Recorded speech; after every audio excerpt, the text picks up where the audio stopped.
So we are doing something that I've had a barrel strength Michter sitting on my shelf.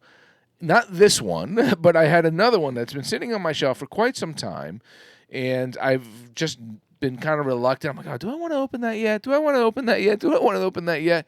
A couple of weeks ago, I got myself a second bottle that's a little bit newer, and I think it was one of those things like the other bottle I worked in on a trade, and I was like, I don't know why, but I kind of just valued it higher. It probably is. It's an older bottle, so it probably is valued a little higher as far as the money goes. But then now I see that Michter's barrel strength rise. They're kind of like all bourbon. They're starting to drop a little bit more in price. So this is a rye. No, bourbon. Oh, okay, you said rye. Oh, did I say rye? Yeah, it's a barrel strength rye. Oh, that's why I got confused. I'm sorry, that was my fault. But yes, barrel strength bourbon is one We've that done so many ryes lately. I think that's why. I know. I think we did. We did a high rye, and then we did a I know, and then we did smoke wagon. So rye's on my head, but I said, I go to John. I was like, you know what? I think it's time. I want to open up the barrel strength bourbon.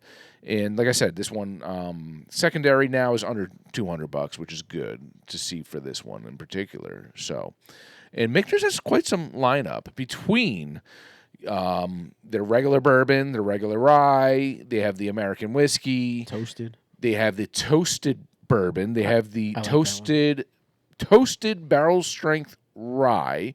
They have just the regular barrel strength rye. They have their Michter's 10-year rye, Michter's 10-year bourbon. They have the Michter's 20-year.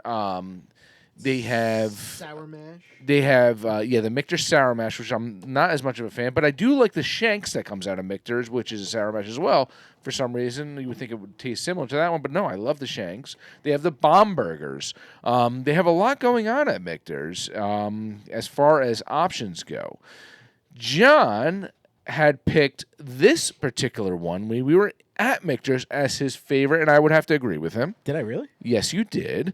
But he gave that one away. Who did I give that to? I don't know. But I remember you mentioning you gave it away to someone. I gave it to a kid. So when we were there, these were on like the top of the glasses, I think, and they were telling us what was in each one. Yeah. And John gave the best one away. I did. The one that he said that was his favorite. Now I'll never find it again. And for some reason, George Costanza's these things and keeps them in his wallet. You know? Yeah. From back when we were in Kentucky. Yeah. Backstory, real quick. This was our first night in Louisville. We went out and we got pretty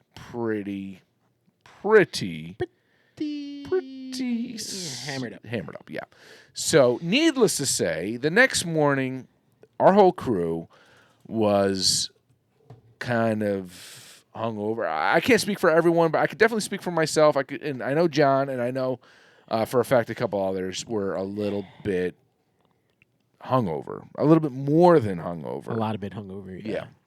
So, we have our regrets that we're like, oh God, man, we didn't really get to experience Michter's the way we wanted to because, well, we made stupid decisions before. I don't want to say stupid decisions because we had such a good time. That was a great time. Yeah, we had such a good time. When you step into a distillery, there's a smell to it, and they all have the same smell.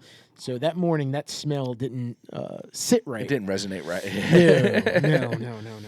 Yeah. And then we went from 6 to 5.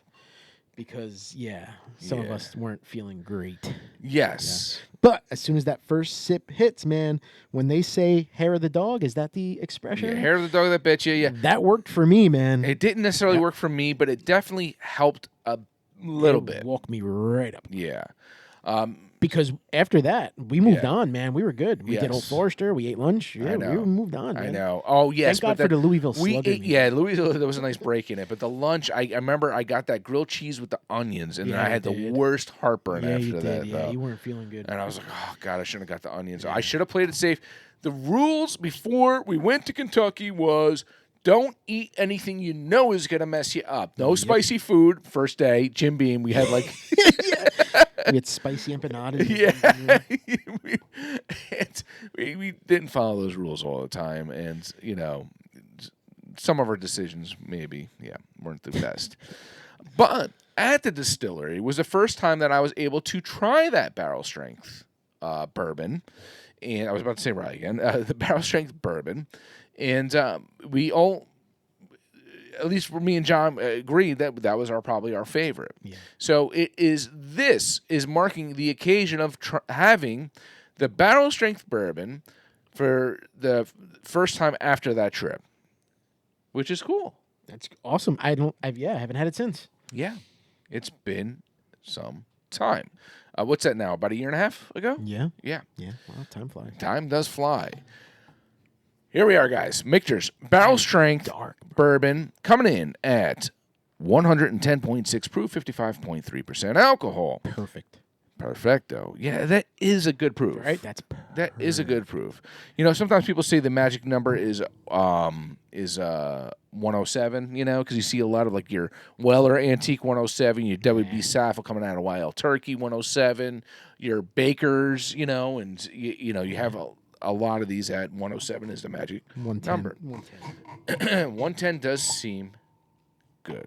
And John and I, who typically lean more towards the higher proof stuff, we don't mind it if it was a 115, I think, too, or 120. That's dark. Don't hate. No, I don't hate. I love everybody. All right. Oop, got a little in my hand. Oh, Ooh. Sir, you smell like. Can I see your driver's license and your registration, please? Why do you smell like that? I can't let it go to waste, officer. I had to rub it in my hand. Yeah. All right, I'm gonna smell with my mouth first. Just the mouth. Let's see what happens. I'm not getting much as I did before.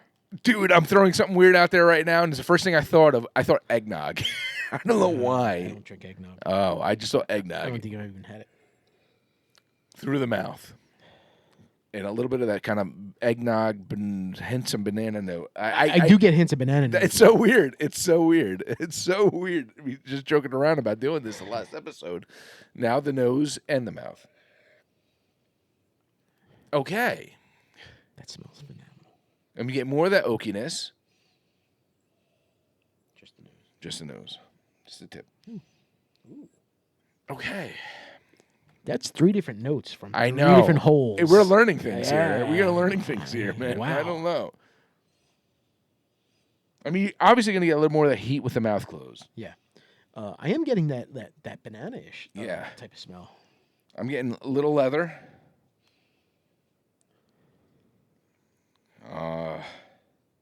Brown sugar. I want some of you.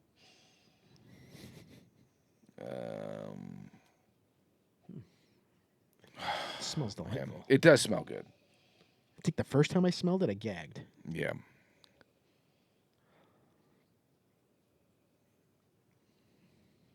Oh, man. Something else. Ooh, shake it around. Yeah, it changes up the game. I'm getting slight hints of nut, maybe. Like a walnut, maybe? I don't know. Slight hints. I get a little bit of cherry, man, when I do this. Yeah, let's move it around. Let's move it around. Let's move it around. Let's move it around.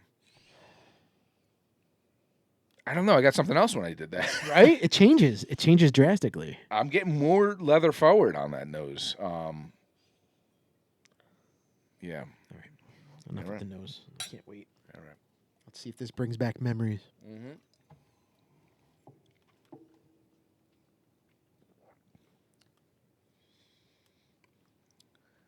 That's good. Ooh. I'm tasting spice. Uh-huh. Nice Kentucky hug. Mm-hmm. It's definitely hanging out right on that chest. It is nutty. Woody.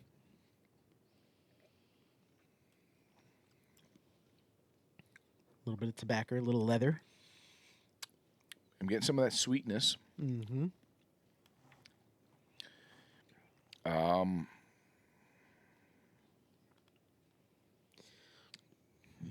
Slight notes of vanilla. Not too crazy. I feel like I taste the char of the barrel, man. Yeah. Like it's like you taste where it came from. Yeah. What's the? How long is this in the barrel for? What's a barrel strength is in normally what? I don't know what this one Doesn't say? Yeah. Because it is very dark. And what does it say in the back? Special release barrel strength Kentucky.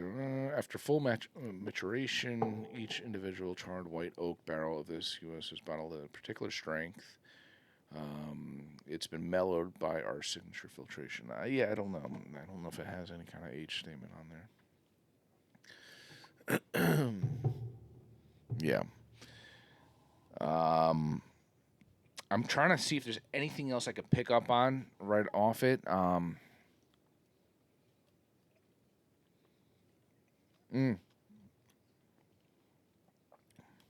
Just that initial sip, I get that nuttiness. Just like right off the bat when it's going down. Yeah. Slight nut. Like that walnut or but it's sweet. It's got some complexity to it.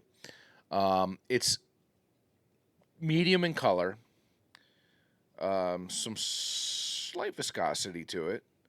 Yeah. And I'm trying to think if there's anything else. I don't know. It's got nice spice to it, I feel like, too. Yes, it 100% does. Yeah, some nice spice. Overall, pretty solid. I mean,